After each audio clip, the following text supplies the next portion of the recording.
All right. This is one where we have player cards. Excellent.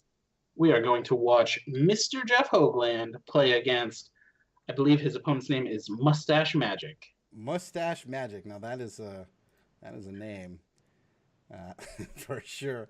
Let's go ahead and take a look at Jeff Hoogland.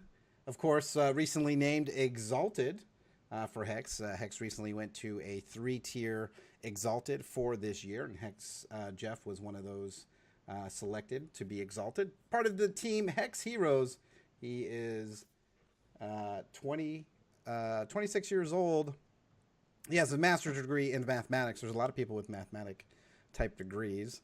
Contributes to open source projects. Has 2 wonderful boys and a wife who supports his gaming addiction, which I mean, that's the dream, right? Your significant other who supports you in your gaming endeavors is probably the dream right there. He's got. Go ahead. Go ahead. I was just going to say, I play a form of a pen and paper game with his wife on every other Friday, and a bunch of other people, obviously. Yeah.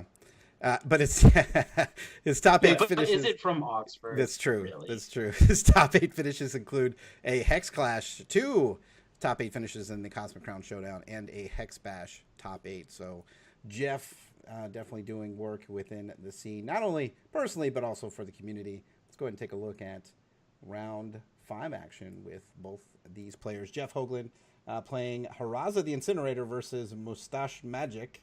Playing Kagalichu. Jeff's hand, we see a Cobblestone, Diamond Shard, Ruby Shard, Martyr, MC, a Wise Magistrate, and Grimskull Tactician. Very interesting over there. And for Mustachemagic, I'm going to say Mustachemagic, we see Wild Shard, Blood Ice, Gargolith, double Rotten Rancor, and double Cottontail Explorer.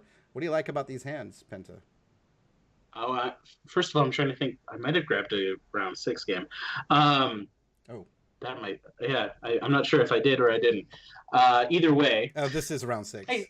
Yeah, okay. That makes me feel a little bit better. Because I was like, was I supposed to grab a round 5 game? I like the use of Martyr as removal. I'm happy to see Jeff running it again. I'm always happy to see Haraza. Mustachemagic I've actually played against on the ladder a couple of times recently. I'm going to out them as a newer Hex player. So seeing them doing well. They did well in last week's bash. And they are clearly doing well in this week's bash. As we know, they're in the top 16-ish. And I'm going to put it out there again. You got the Cottontail Explorers into the Rotten Rancors. Just seems okay because you're burying cards and you're eventually putting them back. It gives you access to more resources. It's really fun.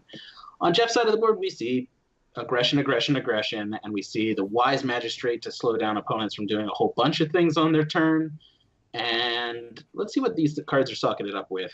So this will be a little bit from future Pentachills because it's just the disconnect with the way we do the replay feature.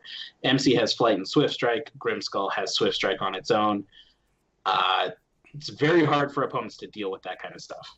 Not only that, Grimskull Tactician with that ability, when a socketed comes into play, you get to lock down a troop on the other side. So, yeah, pretty interesting. And all those troops are socketed. Yep. I imagine we're going to see some Badgers with Galvanization. Or at least some troop with the Galvanization Major Ruby socket, which is the charges for your attack, so that Haraza can get that banner of burning banner, one of those, into play quick. Future Pentachills is going to check and see that it is in fact a burning banner. The Gargolith really slow here. Both of these players 4-1 going into this round. Again, players trying to reach that top 8, so need to secure a win here to stay in contention. And we'll go over to Mustachemagic. Looks like he found the Yazoo can up top. Both players are 4-1 going into this match. Chad has informed me. So.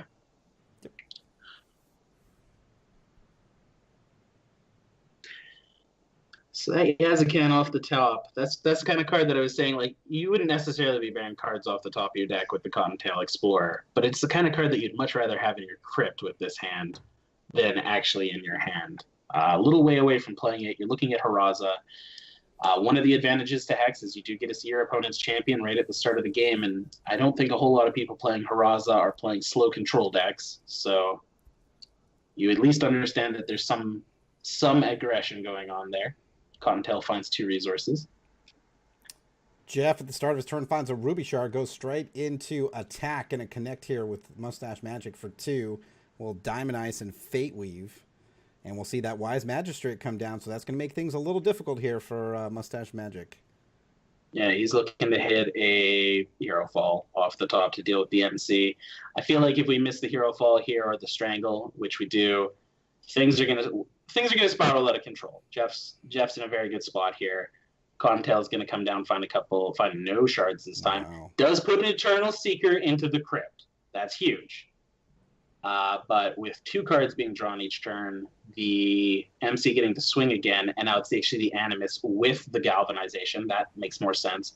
The Burning Banner comes into play. Everything can swing immediately, and a couple of Cottontails are going to be forced to block out. Kagalichu quickly goes down to 16 health and is facing well over 10 damage on the board. So the activation of that champion power finds Eternal Seeker back into his hand. Coins. That's exactly what he didn't want. He didn't want that. No. Yeah, actually, I believe this is over. The dark card probably has double damage in it. It's gonna hit the board. And everything's gonna get +1/+1. Yep. Yeah. And that is gonna do it. It was a game of Hex. That is. So when you asked me what I liked about the opening hands, really that's what I like about the Haraza decks in general, especially anything with sockets, I think can really do that. There's like 3 or 4 socketed variant decks right now. There's the Sapphire Diamond one, there's the Blood Wild one, and there's the the Ruby Diamond one. And really, like, if you can't stop them from putting things onto the board, like if you can't stop that initial push from getting out of hand, you're going to find yourself really quickly behind the 8 ball. And, you know, choice of gems and getting that charge power online as well to be able to get that speed and get your troops in as quickly as possible.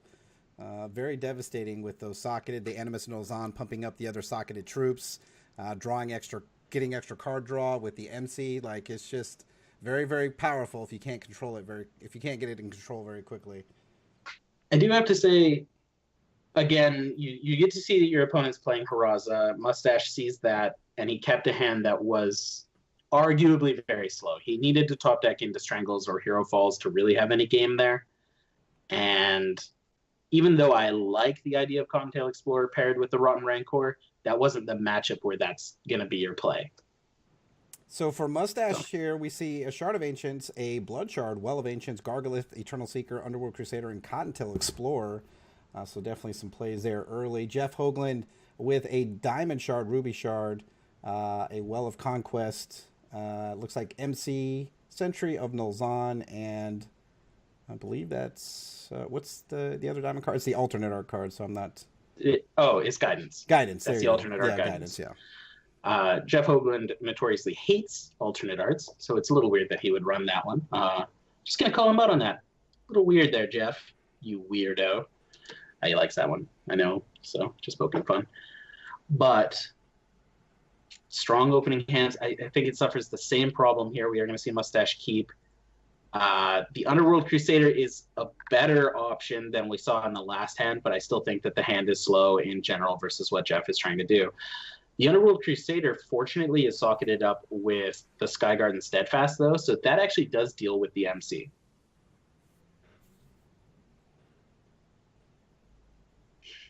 Jeff confirmed casually using alternate arts and sleeves. Alternate arts and sleeves are there to be used. We see guidance from Jeff. Fate Weave back over to Mustache. Finds a Well of the Ancients. We'll play that out. Going for that Wild Threshold. Here comes Cottontail Explorer. No resources. Losing 3 troops in that exchange with that Cottontail Explorer. And it's off the bottom of your deck, so you're never really that upset about it. But, and again, I mean, we know the Rotten Rancors are there. Crusader and Runier actually end up in the crypt. I'm going to check here in a second. And those are fairly good targets for Rancor at some point in this match. Cottontail Explorer off the top. We'll play a resource. Here comes Underworld Crusader, Skyguard Steadfast, as Penta mentioned earlier. Here comes the swing for 1. Jeff going to be at 22 as we go over to him. Finds a Well. We'll play that Sentry of Nulzon, reduce the cost of socketed cards. Here comes a second. And MC down for free. Which draws a card off of the altar. Probably my favorite part about the socket deck is the fact that it's one of the first decks in Hex that has like all of these synergy-based cards that are just it's kind of like the synergy that you see. I want to say in like, I won't be specific, but there's other games that have very weird, like, oh yeah, you just build this entire deck around this, and you kind of see that with the Underworld and the Ardent Crusaders and such like that. But the Socket deck just has cards that work well together. The Altar of Nulzon draws a card every time you play a Socketed card. The Sentries of Nulzon reduce the cost of those Socketed cards. MC finds those cards. The Nulzon set loves sockets. Everything about it is socket. Socket, socket, socket. Rocket socket robots.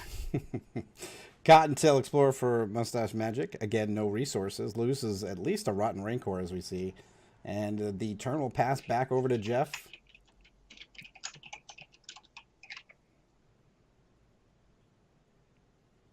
We'll see that Ardent Crusader come out for 1.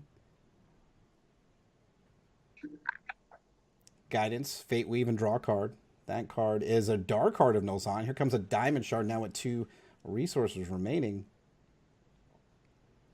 Dark Heart is so good.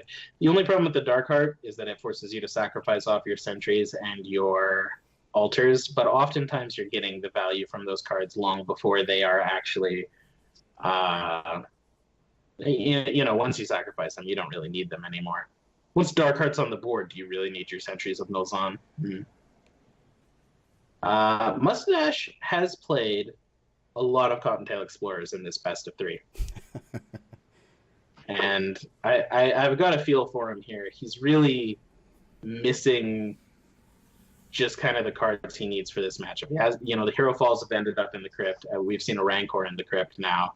He's staring down 3 Ardent Crusaders. I'm not actually sure there's a way out of this at this point. Even for Kagalichu, they're not typically running Massacre these days, which would help. The only boon that he's facing is that he's not staring down a Burning Banner yet. Swing here with the Crusaders and that MC. We see a block with that Underworld Crusader. Couple chumps here. 4 damage, still going to hit Mustache. MC is going to go into the Crypt, and here comes that Dark Heart of Nulzon, drawing some cards as well. William Rowan, one of those cards. It's a fun little one. Very aggressive 2-drops. Yeah, Jeff bringing a form of aggro that just wasn't about for a while here. So this is the most terrifying board of all time. The Dark Heart has to be blocked, or I believe it's lethal. No, it's 1 point away from being lethal, which is as good as lethal. The Hero of Legend can come down and start generating some Valors. I imagine that's actually what we see here. The only thing there really is to think about is what the resources available for the opponent are doing, and they're just not doing enough here. So... again, that would have been lethal for the other block anyway, because the Underworld Crusader's 2 points of damage. Yeah, nothing here works out Mustache's way. He will get to put down the Eternal Seeker next turn and void a whole bunch of 3-drops. Oh, wait. The Crusaders cost 2? They cost 2. Because of the Sentry. Correct. Oh, no! Well, I guess they cost 1 now. I guess he gets to void a whole bunch of... He gets to void all the Sentries and the Crusaders as a result, but still dead. I hope so. I hope it works that way. I'm a little terrified of the idea of it, like, voiding the Sentries first, and then it being like, oh no, the Crusaders cost 3 now. I mean, he's dead on board either way, sadly. There's 2 swings left. Yeah, it does void them. That's good to know. It does. Unfortunately for Mustachemagic, not going to be enough here. No resources left available. Jeff going to go ahead and Valor up that Hero of Legend. Here comes the swing. 5 damage. Invincible now. An invincible Swift Strike, double damage, Dark Heart. That's pretty good. Yeah, I figured it was a state-based simultaneous action that would be the result, but Stranger things have happened. Stranger things definitely have happened. So I've never seen it. Yeah. If you've never seen something happen in Hex, you probably shouldn't assume that it'll happen that way. Because if it worked the other way, I would be like, oh, well, yeah, of course it, because it avoided those things first.